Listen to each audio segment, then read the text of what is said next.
যারা হতাশ, যাদের জীবন ভাল লাগে না, মরে যেতে মনে চায়, গার্লফ্রেন্ড গালি দিছে, আছে না নাই? আবার বয়ফ্রেন্ড গার্লফ্রেন্ডের গালি দিছে, এ ওড়না পেঁচায়া ফ্যানের মধ্যে ঝুলে আত্মহত্যা করে। কত বড় পাগল তুই, মরলি কেন?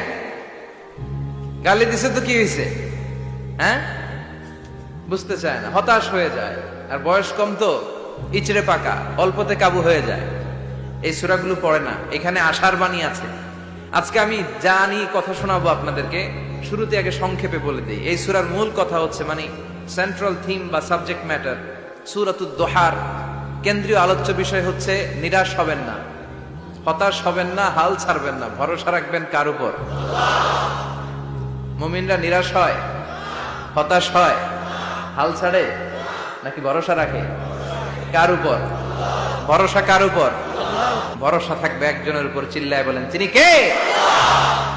Never be sad, never lose hope, you will find your way.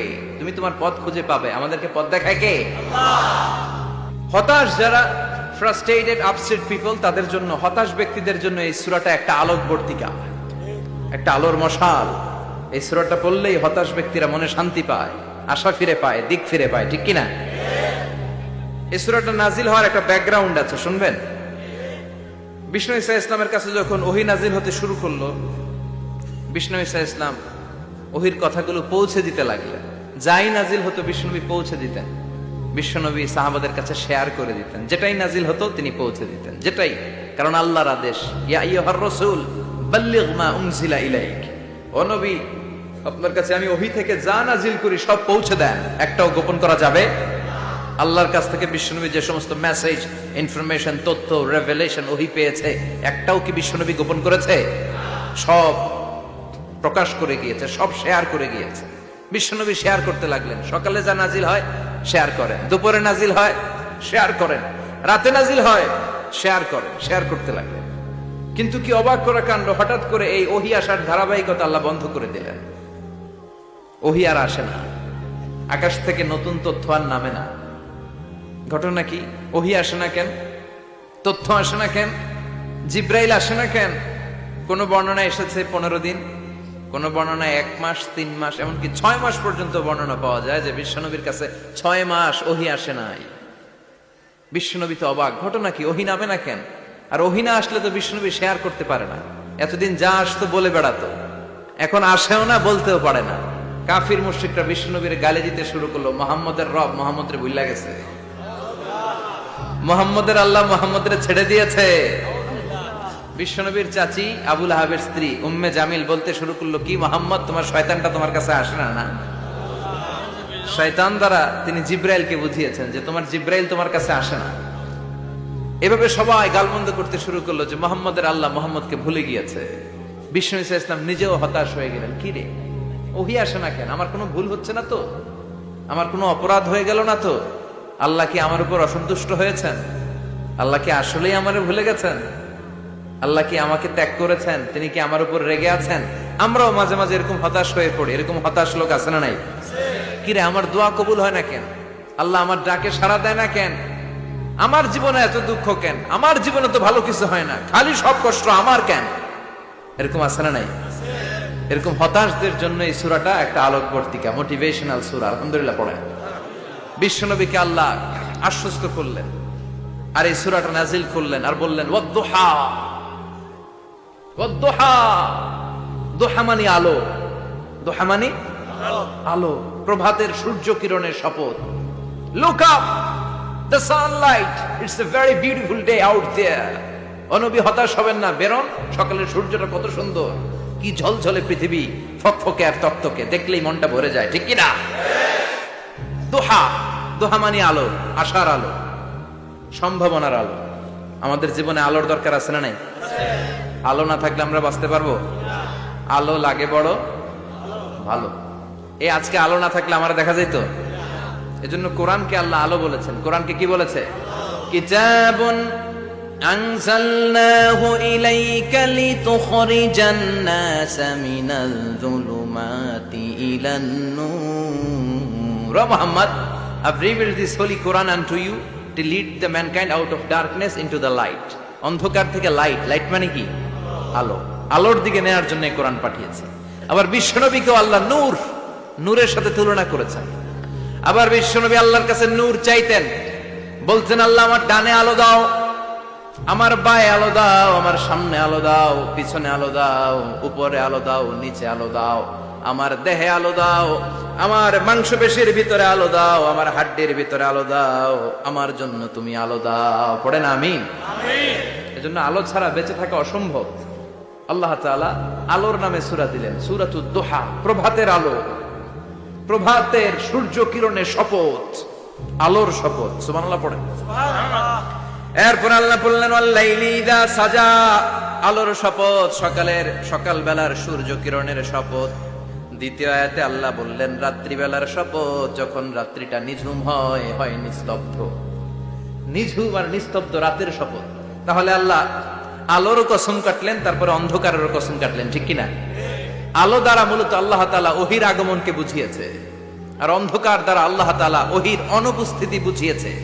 এটা দিয়ে আল্লাহ বুঝাতে চাইলেন, ও নবী, কাফির মুশরিকরা আপনারা গালি দেয়, ওরা বলে যে আমি আপনার ভুলে গেছি, আমি আপনারে ত্যাগ করেছি, আমি আপনার প্রতি অসন্তুষ্ট। না না, আমি ইচ্ছা করে ওহী পাঠাই না, কারণ সব সময় আলো থাকলে ভাল লাগে না, কিছু সময় অন্ধকারের দরকার আছে না নাই?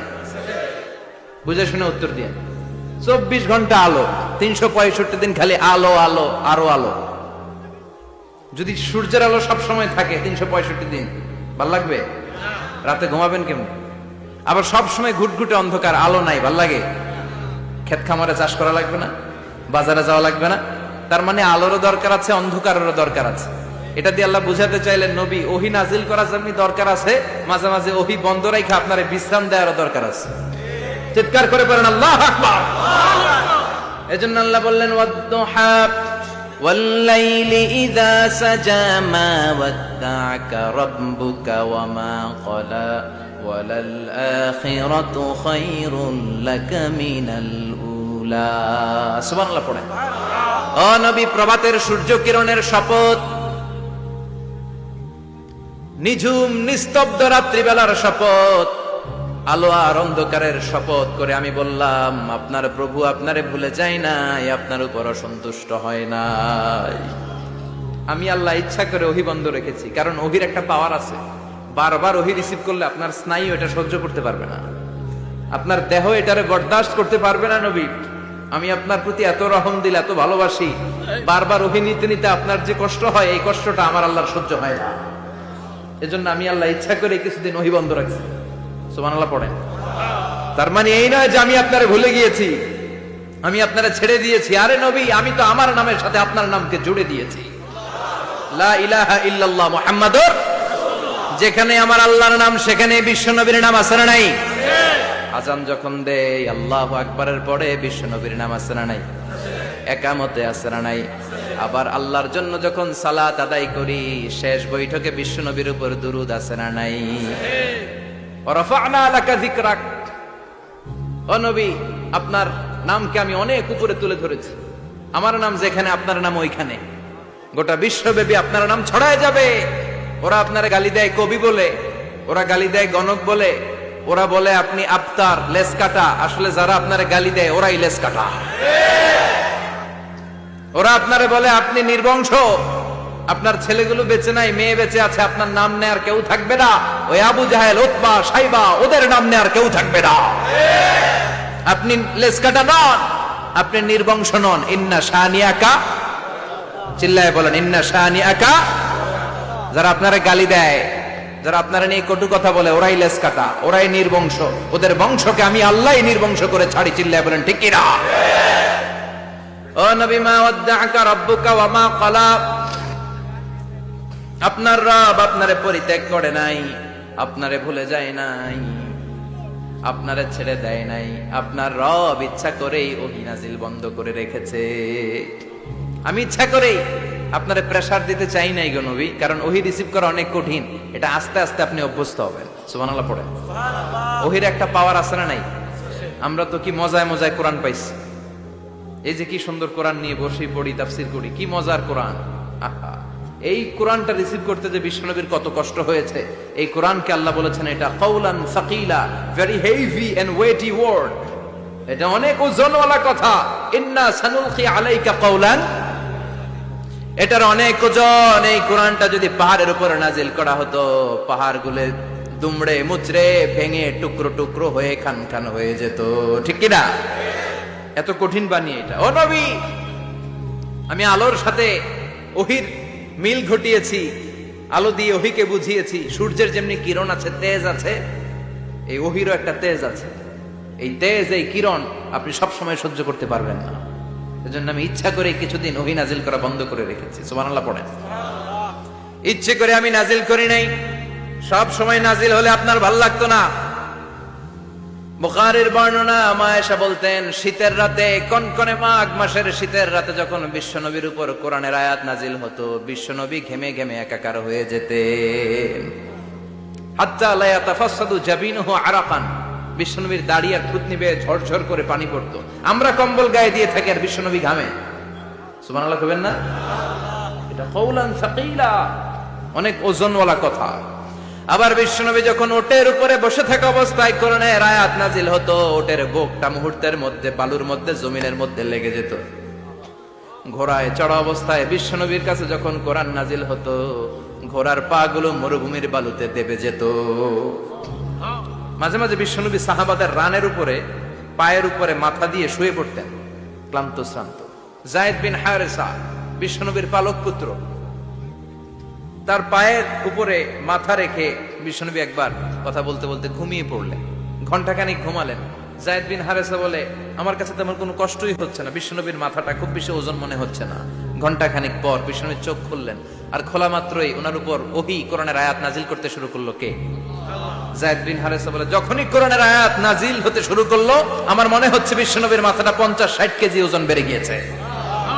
বিশ্বনবীর মাথার ওজনে আমার পায়ের রান ফেটে যাবে, আমার পায়ের হাড্ডি ফেটে যাবে, আমার পাটা ভেঙে খান খান হয়ে যাবে মনে হচ্ছিল। তার মানে কোরআনের আয়াত যখন নাজিল হয়, বিশ্বনবীর উপর একটা প্রেসার আছে না নাই? এইজন্য আল্লাহ বললেন, নবী আমি আপনার ভুলে যাই নাই। কাফেররা যেমনি আপনারে গালি দেয় যে আমি আপনারে ভুলে গিয়েছি, আপনার উপর আমি অসন্তুষ্ট, নেভার, অসম্ভব। আমি আপনার উপর কখনো অসন্তুষ্ট নই, বরং আমি ইচ্ছা করি আপনার উপর থেকে প্রেসার কমিয়ে দেওয়ার জন্য কয়েকদিন ইচ্ছা করে আপনারে ছুটিতে রাখছি। সুবহানাল্লাহ পড়েন, যাতে করে আবার এনার্জি গায়ে নেওয়ার পরে নতুন করে কোরআনের আয়াত রিসিভ করার জন্য আপনি সক্ষম হন। চিল্লায় পড়তে হবে আল্লাহু আকবার। এজন্য আল্লাহ বললেন, ওয়াদ-দুহা ওয়াল-লাইলি ইযা সাজা মা ওয়াদ্দা'আকা রাব্বুকা ওয়া মা ক্বালা ওয়ালাল আখিরাতু খায়রুল লাকা মিনাল উলা। এরপর আল্লাহ বললেন, নবী ওয়ালাল আখিরাতু খায়রুল লাকা মিনাল উলা, and verily indeed the hereafter is far better for you than this dunya. এই দুনিয়ার চেয়ে আপনার জন্য আখিরাতটা অনেক দামি। খায়রুল লাকা মিনাল উলা, এই দুনিয়ার চেয়ে আখিরাতটা অনেক শ্রেষ্ঠ। এতে আল্লাহ বললেন দুনিয়ার চেয়ে আখিরাত শ্রেষ্ঠ, আর এক আয়াতে আল্লাহ বললেন দুনিয়ার চেয়ে আখিরাত হলো স্থায়ী, ঠিক কি না? বাল তু'ফিরুনাল হায়াতাদ দুনিয়া ওয়াল আখিরাতু খায়রুন ওয়া আবকা। তোমরা দুনিয়ার জীবন নিয়ে পাগল পাড়া হয়ে থাকো, আল্লাহ বললেন দুনিয়ার জীবনের চাইতে আখিরাতের জীবন শ্রেষ্ঠ এবং স্থায়ী, ঠিক কি না? কার কথা? দুনিয়া স্থায়ী না আখিরাত স্থায়ী? দুনিয়া শ্রেষ্ঠ না আখিরাত শ্রেষ্ঠ? কিন্তু আমরা কোনটার পিছনে দৌড়াই? খালি দুনিয়া দুনিয়া। দুনিয়া কে মজা লে লো, দুনিয়া তোমারি হ্যায়, কিন্তু জান্নাত কে মজা লে লো, জান্নাত তোমারি হ্যায়, ওইটা কয় না? আছে না নাই? দুনিয়ার পেছনে পাগল হয়ে আমরা পড়ে থাকি। এই দুনিয়ার জীবনটা একটা মায়াজাল, এটা একটা মরিচিকা। এই মরিচিকা, এই ধোঁকা, এই লালসা আর এই মায়াজালের পেছনে আমরা ছুটছি। ছুটতে ছুটতে হুট করে একবার কবরের ভিতরে ঢুকতে হবে। কথা বলেন, তখন আমাদের টনক নড়বে। এজন্য দুনিয়া মুমিনদের জন্য শ্রেষ্ঠ আর স্থায়ী জায়গা নয়। মুমিনের আসল জায়গা হচ্ছে আখিরাত। মুমিনের শান্তি আর কল্যাণের জায়গা হচ্ছে আখিরাত। জান্নাত হচ্ছে মুমিনের শেষ ঠিকানা। চিৎকার করে বলেন ঠিক কিনা? সেটাই বিশ্বনবীরে বললেন, নবী কাফির মুশরিকদের কথা আপনি কান দিবেন না, ওদের কথায় হতাশ হবেন না, নিরাশ হবেন না, হাল ছাড়বেন না, ভরসা রাখবেন কার উপর? কারণ ওয়ালাল আখিরাতু খায়রুল লাকা মিনাল উলা, এই দুনিয়ার জীবন ক্ষণস্থায়ী জীবন, চিরকালীন জীবন হলো আখিরাত। নবীরে কিভাবে আশ্বাস দিতেছে দেখছেন, অ্যাসিউরেন্স করতেছে, কনফার্মেশন। এই সূরাটা যে শান্তির সূরা, মোটিভেশনের সূরা, অনুপ্রেরণার সূরা, ইন্সপাইরেশন যে জায়গায়, প্রতিটা আয়াতে আপনি ইন্সপাইরেশন পাবেন। তো প্রতিটা আয়াতে আপনি উজ্জীবিত হবেন, সজীব হবেন, এনথিউজিয়াস্টিক এন্ড এনার্জেটিক হবেন, আপনি এনার্জি ফিরে পাবেন। আলহামদুলিল্লাহ পড়েন।